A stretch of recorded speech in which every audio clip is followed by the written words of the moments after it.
Hi guys, ಎಲ್ರಿಗೂ ನಮಸ್ಕಾರ. ಮತ್ತೊಂದು ಹೊಸ ವಿಡಿಯೋಗೆ ನಿಮ್ಮೆಲ್ಲರಿಗೂ ಸುಸ್ವಾಗತ. ಇವತ್ತಿನ ಈ ವಿಡಿಯೋದಲ್ಲಿ ನಾನು ಕರ್ನಾಟಕ ರಾಜ್ಯ ಸಹಾಯಕ ಪ್ರಾಧ್ಯಾಪಕರ ಅರ್ಹತಾ ಪರೀಕ್ಷೆ ಅಂದರೆ KSET 2026 ನೋಟಿಫಿಕೇಶನ್ ಆಗಿದೆ.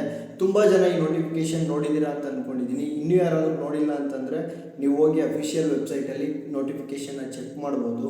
ನಾನು ಕೂಡ ಡಿಸ್ಕ್ರಿಪ್ಷನಲ್ಲಿ ಕೊಟ್ಟಿರ್ತೀನಿ. ಆ ನೋಟಿಫಿಕೇಶನ್ನ ಒಂದ್ಸಲ ಚೆಕ್ ಮಾಡಿ. ಆ ನೋಟಿಫಿಕೇಶನ್ ಬಗ್ಗೆ ಒಂದು ಚಿಕ್ಕದಾಗಿ ಡೀಟೇಲ್ಸ್ ಕೊಟ್ಬಿಡ್ತೀನಿ. ಯಾರ್ಯಾರು ಅಪ್ಲಿಕೇಶನ್ ಹಾಕ್ಬೋದು ಮತ್ತು ಲಾಸ್ಟ್ ಡೇಟ್ ಯಾವಾಗ ಅನ್ನೋದ್ರ ಡೀಟೇಲ್ಸ್ ಬಗ್ಗೆ ಈ ವಿಡಿಯೋದಲ್ಲಿ ಕಂಪ್ಲೀಟ್ ಮಾಹಿತಿ ತಿಳಿಸ್ಕೊಡ್ತೀನಿ. ವಿಡಿಯೋನ ಸ್ಕಿಪ್ ಮಾಡದೆ ಕೊನೆ ತನಕ ನೋಡಿ. ಈ KSET ಎಕ್ಸಾಮ್ಗೆ ಆನ್ಲೈನ್ ಅಪ್ಲಿಕೇಶನ್ ಡೇಟ್ ಬಂದುಬಿಟ್ಟು ಸ್ಟಾರ್ಟ್ ಆಗಿರೋದು 10/8/2026 ಅಂದರೆ ಇದೇ ಆಗಸ್ಟ್ 10ನೇ ತಾರೀಕಿನಿಂದ ಈ ಅಪ್ಲಿಕೇಶನ್ ಹಾಕೋಕ್ಕೆ ಡೇಟ್ ಸ್ಟಾರ್ಟ್ ಆಗಿದೆ. ಆಲ್ರೆಡಿ ತುಂಬ ಜನ ಅಪ್ಲಿಕೇಶನ್ ಹಾಕಿದ್ದೀರಾ. ನೀವು ಇನ್ನೂ ಯಾರಾದರೂ ಅಪ್ಲಿಕೇಶನ್ ಹಾಕಿಲ್ಲ ಅಂತಂದರೆ ದಯವಿಟ್ಟು ಹೋಗಿ ಬೇಗ ಅಪ್ಲಿಕೇಶನ್ ಹಾಕಿ.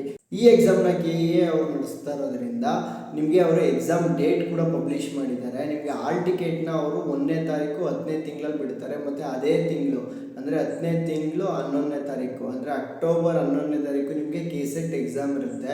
ಸೊ ನಿಮಗೆ ತುಂಬ ಟೈಮ್ ಇರೋದಿಲ್ಲ. ಯಾರೆಲ್ಲ ಅಪ್ಲಿಕೇಶನ್ ಹಾಕಿದ್ರೆ ಬೇಗ ನೀವು ಎಕ್ಸಾಮ್ಗೆ ಪ್ರಿಪ್ರೇಷನ್ ಆಗಿ.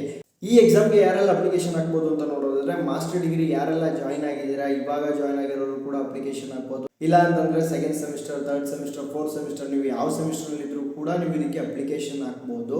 ನೀವು ಅಪ್ಲಿಕೇಶನ್ ಇದೆ ಎಲಿಜಿಬಿಲಿಟಿ ಟೆಸ್ಟ್ ಆಗಿರೋದ್ರಿಂದ ನೀವು ಈ ಅಪ್ಲಿಕೇಶನ್ ಹಾಕಿ ಏನಾದರೂ ಎಕ್ಸಾಮ್ ಕ್ಲಿಯರ್ ಆಯಿತು ಅಂತಂದರೆ ನಿಮಗೆ 2 ಇಯರ್ಸ್ ಟೈಮ್ ಇರುತ್ತೆ. ಆ 2 ಇಯರ್ಸ್ ಒಳಗಡೆ ನಿಮ್ಮದು ಮಾಸ್ಟರ್ ಡಿಗ್ರಿ ಕಂಪ್ಲೀಟ್ ಆಗಿರಬೇಕು. ಅದ್ರ ಜೊತೆಗೆ ಒಂದು ರೂಲ್ಸ್ ಇದೆ. ಅದೇನಪ್ಪ ಅಂತಂದರೆ, ಜನರಲ್ ಕ್ಯಾಟಗರಿನವರು ಮಿನಿಮಮ್ 55% ನೀವು ಮಾಸ್ಟರ್ ಡಿಗ್ರಿನಲ್ಲಿ ಸ್ಕೋರ್ ಮಾಡಿರಬೇಕು.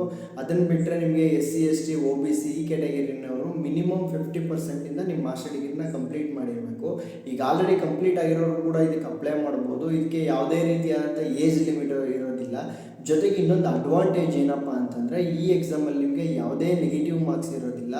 ಟೋಟಲ್ ಆಗಿ KSET ಎಕ್ಸಾಮು 37 ಸಬ್ಜೆಕ್ಟ್ಗಳಿಗೆ ನಡೆಸ್ತಾ ಇದ್ದಾರೆ. ಸೊ ಸಬ್ಜೆಕ್ಟ್ ಲಿಸ್ಟ್ನ ನಾನು ಇಲ್ಲಿ ಹಾಕಿದ್ದೀನಿ, ನೀವು ಒಂದ್ಸಲ ಚೆಕ್ ಮಾಡ್ಕೋಬೋದು. ಇದಕ್ಕೆ ಅಪ್ಲಿಕೇಶನ್ ಫೀಸ್ ನೋಡೋದಾದ್ರೆ, ಜನರಲ್ ಕ್ಯಾಟಗರಿ ಮತ್ತು 2A 2B 3A 3B ಈ ಕ್ಯಾಟಗರಿನವ್ರಿಗೆ 750 ರೂಪಾಯಿ ಫೀಸ್ ಇರುತ್ತೆ. ಅದನ್ನು ಹೊರತುಪಡಿಸಿದ್ರೆ ನಿಮಗೆ SC ST ಕ್ಯಾಟಗರಿನವ್ರಿಗೆ 500 ರೂಪಾಯಿ ಫೀಸ್ ಇರುತ್ತೆ. ಎಕ್ಸಾಮ್ ಫೀಸ್ನ ಪೇ ಮಾಡಿ ನೀವು ಅಪ್ಲಿಕೇಶನ್ ಹಾಕ್ಬೋದು. ಇನ್ನೂ ಯಾರಾದರೂ ಅಪ್ಲಿಕೇಶನ್ ಹಾಕಿಲ್ಲ ಅಂತಂದರೆ ದಯವಿಟ್ಟು ಹೋಗಿ ಅಪ್ಲಿಕೇಶನ್ ಹಾಕಿ ಎಕ್ಸಾಮ್ನ ಬರೀರಿ. ಈ ಎಕ್ಸಾಮ್ ಬರೆಯೋದ್ರಿಂದ ನಿಮಗೆ ಏನೆಲ್ಲ ಅಡ್ವಾಂಟೇಜ್ ಇದೆ ಅನ್ನೋದನ್ನು ನಾನು ಮುಂದಿನ ವೀಡಿಯೋದಲ್ಲಿ ತಿಳಿಸ್ಕೊಡ್ತೀನಿ. ಈ ವಿಡಿಯೋ ಏನಾದರೂ ನಿಮಗೆ ಇಷ್ಟ ಆಗಿದ್ರೆ ದಯವಿಟ್ಟು ನಮ್ಮ ವಿಡಿಯೋನ ಲೈಕ್ ಮಾಡಿ, ಆದಷ್ಟು ನಿಮ್ಮ ಫ್ರೆಂಡ್ಸ್ಗಳ ಜೊತೆ ವಿಡಿಯೋನ ಶೇರ್ ಮಾಡಿ. ಇನ್ನೂ ಏನಾದರೂ ನಿಮಗೆ ಈ KSET ಬಗ್ಗೆ ತುಂಬ ಹೆಚ್ಚಿನ ಮಾಹಿತಿ ಬೇಕು ಅಂತಂದರೆ ದಯವಿಟ್ಟು ಕಮೆಂಟ್ ಬಾಕ್ಸಲ್ಲಿ ಕಮೆಂಟ್ ಮಾಡಿ. ನಾನು ನಿಮ್ಮೆಲ್ಲ ಡೌಟ್ಸ್ನು ಕ್ಲಿಯರ್ ಮಾಡ್ತೀನಿ. Thank you.